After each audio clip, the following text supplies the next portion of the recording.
ॐ भूर्भुवः स्वः तत्सवितुर्वरेण्यं भर्गो देवस्य धीमहि धियो यो नः प्रचोदयात्। सभी को सादर नमस्ते। परमपिता परमेश्वर की महती अनुकंपा से हम संस्कृत का अध्ययन कर रहे हैं। पिछली कक्षा में हम वर्णमाला, वर्णों का भेद, परिभाषा आदि के ऊपर विचार किए। आगे हम अभी विसर्ग के विषय में देखेंगे। विसर्ग का उच्चारण कैसे किया जाता है, तो यहाँ देखेंगे विसर्ग किस प्रकार हम बोलेंगे। विसर्ग का उच्चारण मात्रा के साथ भिन्न भिन्न होता है। तो यहाँ देखें क और अ और विसर्ग। विसर्ग अपने आप में एक वर्ण है। तो कह,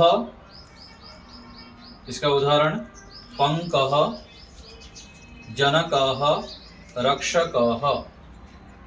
पंकः, जनकः, रक्षकः। जनकः का जब उच्चारण हम करते हैं, जनकः ऐसे नहीं बोलेंगे, न को हलंत नहीं करेंगे, न को पूरा बोलेंगे, जनकः, रक्षकः ऐसे उच्चारण करेंगे। ऐसे ही क का क हलंत, आ और विसर्ग।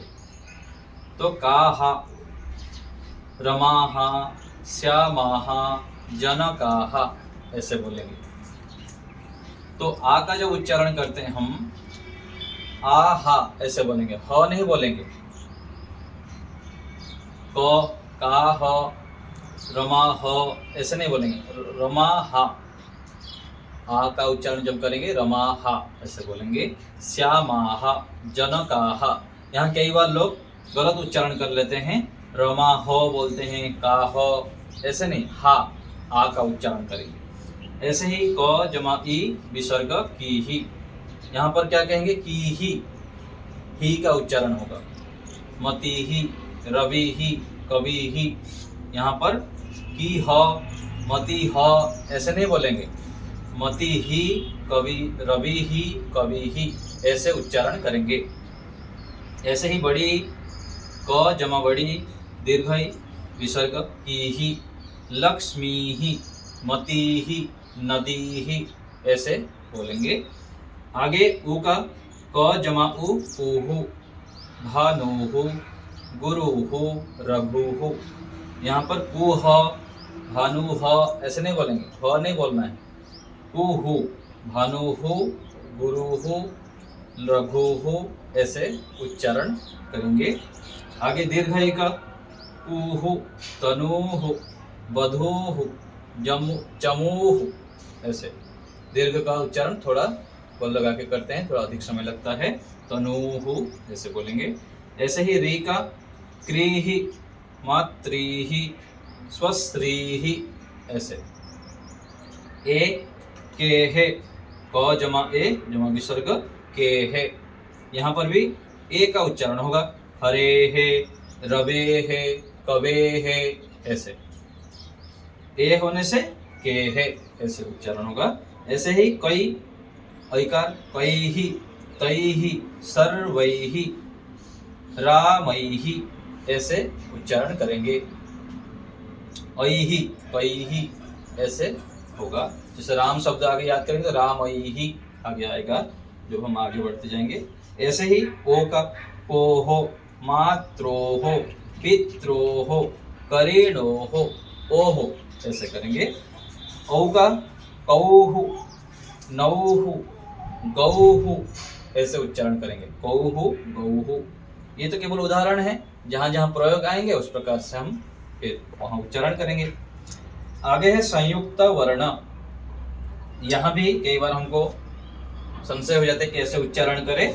तो ये ध हम देखते हैं ना, पद्धति, वृद्धि।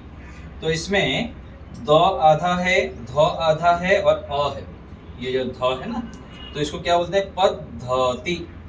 द यहाँ पर पूरा दिखता है और ध आधा दिखता है, लेकिन है क्या है, दो आधा है, पहले दो है, फिर ध है, फिर अ है। पद दो आधा, फिर ध के साथ अ मिला हुआ है, तो पद ध होता है पद्धति। वृद्धि, दो का पहले उच्चारण करेंगे, पद्धति, पद्धति।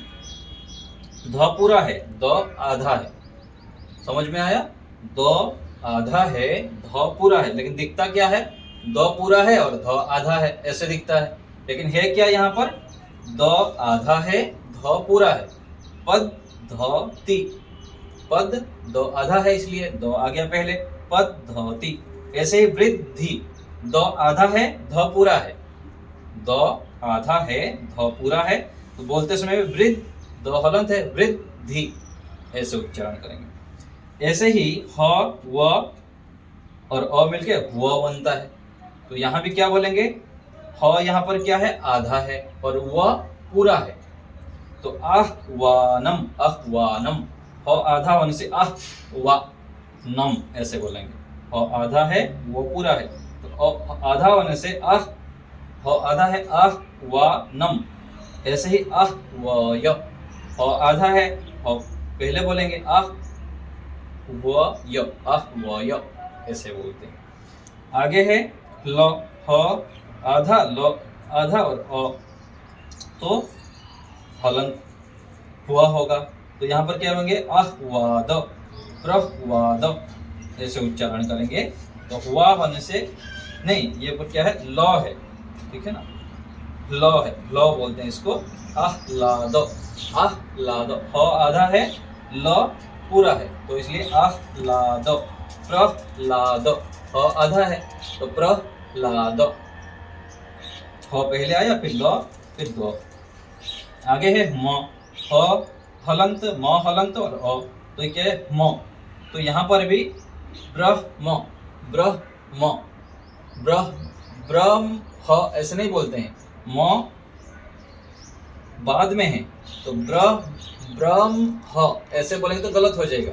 पहले क्या है? ह आएगा, देखिए यहाँ पर पहला ह है, फिर म है, फिर अ है, तो ब्रह्म, ह आधा बोलेंगे, फिर म बोलेंगे, ब्रह्म। ऐसे ही पर ब्रह्म, ब्रह्म, ये शुद्ध उच्चारण, पर ब्रह्म।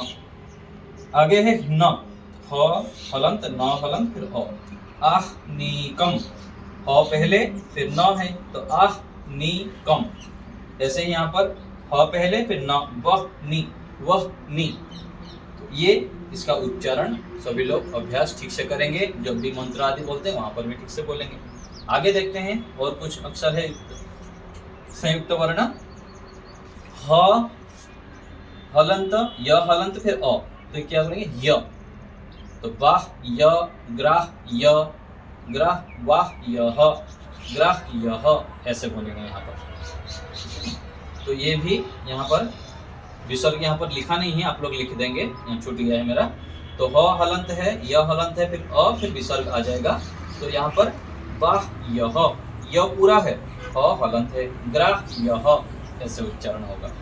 आगे है ह हलंत है, र हलंत है, फिर अ है, ठीक है ना, तो ह्र, तो ह्रस्वः, ह्रासः, ऐसे उच्चारण करेंगे यहाँ पर, ह्रस्वः, ह्रासः।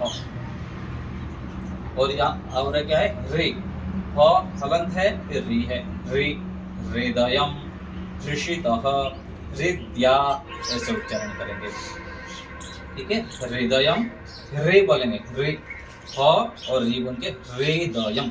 ये क्या है? र, और ये है रे। यहाँ पर र है ना, इसलिए इसको ह्रस्व बोलते हैं। ये कई बार अलग अलग उच्चारण गलत कर लेते हैं, तो यहाँ पर क्या बोलेंगे? हृदयम, हृषितः, हृदया, ऐसे उच्चारण करेंगे, ठीक है। आगे देखते हैं र के लेखन में भेद। र का हम लेखन कैसे करते हैं उसको देखेंगे। र के बाद व्यंजन का प्रयोग कैसे होता है? तो वर्णनम, र के बाद जो व्यंजन होता है, र है, फिर उसके बाद व्यंजन आ रहा है ना, उसके लिए यहाँ पर देखते हैं वर्णनम। व हलंत है, अ है, फिर र है, तो इसका उच्चारण कैसे करते हैं? वर, र, व के बाद रेफ आ रहा है ना, इसलिए वर ण नम, ऐसे उच्चारण करिए, वर ण नम।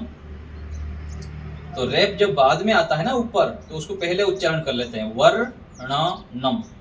ऐसे ही पहले हम इसका बिल्कुल बोले थे, कर्म नहीं होता है, कर्म।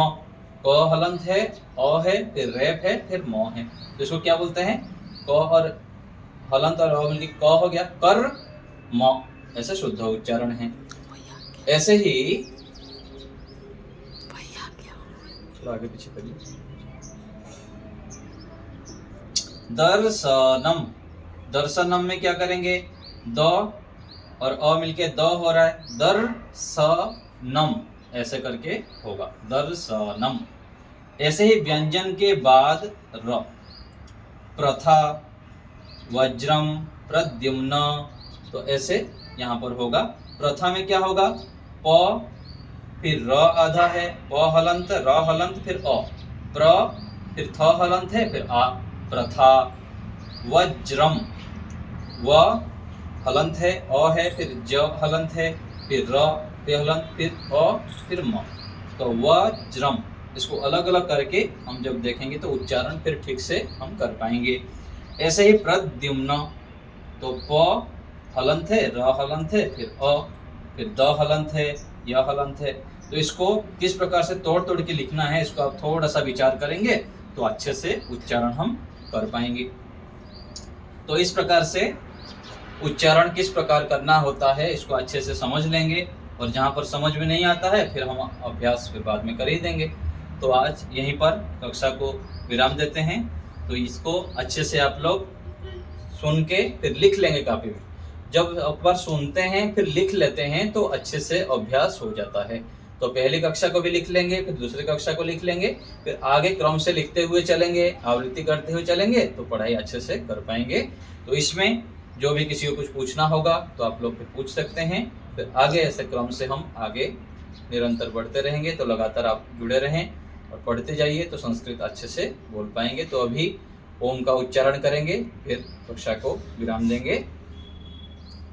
ओम।